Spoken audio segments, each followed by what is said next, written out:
I'd sing all day and all night. What do you sing, Lizzie? I sing dirty songs. I know. I happened to tell them one time that I knew a song, Mr. Woo. It's a bit nasty, but George Formby, I think, made it. But no, I wouldn't sing it for anyone else. I sing it there.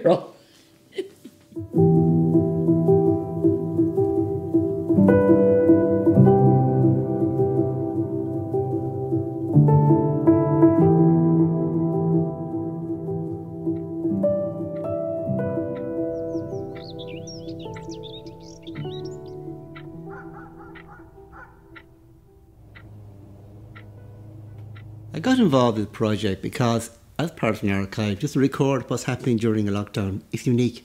We never had one before. Hopefully we will never have one again. My daughter got married last year. She had a baby, a beautiful baby, born on the 8th of April.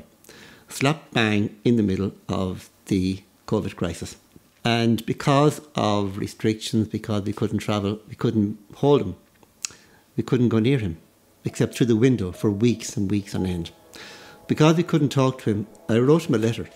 Dear Liam, welcome to our world. I know you were confused after 9 months of coziness and warmth. Now you are surrounded by strange noises, walls, lights, forced food into you as you lie outside your mammy, who carried you so warm and cosy. Every day you grew contentedly, near the end reminding your mam of the presence with a few gentle kicks. Have a wonderful life with all its ups and downs. It's still a smashing place to be. Lots of love, Grandad, John.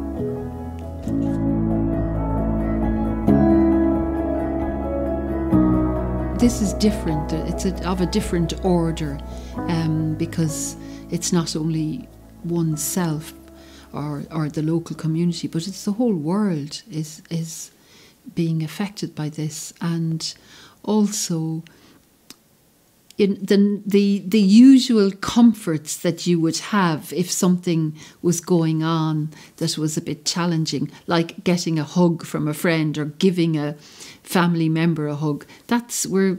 We can't do that anymore. Family is the best. I had 3 boys, and then I had 3 girls. Then I had the 4th boy. And when I went in the last time, I had this doctor engaged in the comb. And he said to me, what are you hoping for? Well, I said, I tell you this much, doctor. If it's a boy, he can go up in the attic. I'm having no more. And when he woke me, he said, you needn't put him in the attic. It's another girl. So I evened them up, 4 boys, 4 girls. You know, do you live alone? I said, no, I don't. You know, well, what do you mean? Well, the dog comes up to the bed and her bed is on top of my bed. And who gets you up in the morning for a walk? Oh, she does. I probably wouldn't have a walk if it wasn't for her. I think maybe the most important thing for people who get older, you get lazy and you need motivation.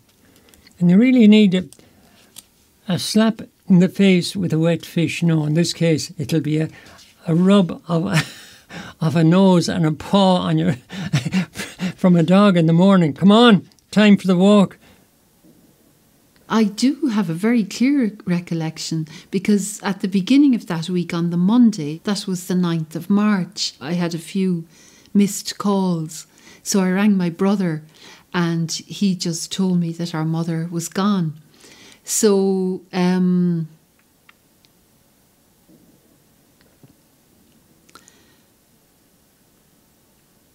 yeah, this was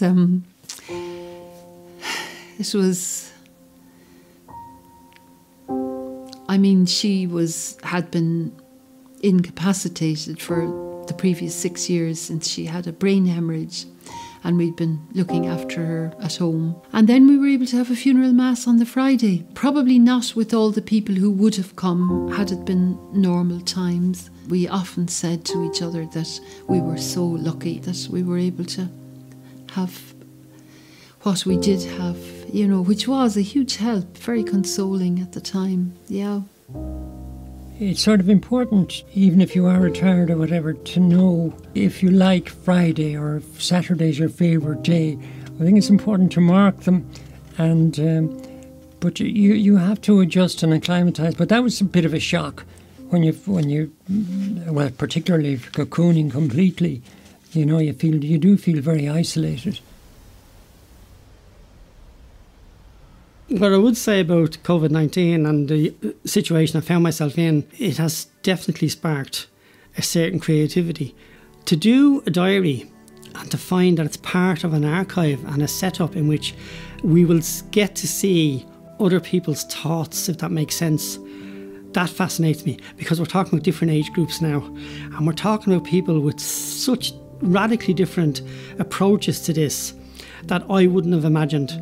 And that's where I will say my own interests peak, I think. I like hearing other people's ideas. I like seeing what they come up with, that I would love to see it go on and become something more.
This feature is brought to you by Creative Ireland in partnership with RTE, supporting the arts, supporting artists, supporting us.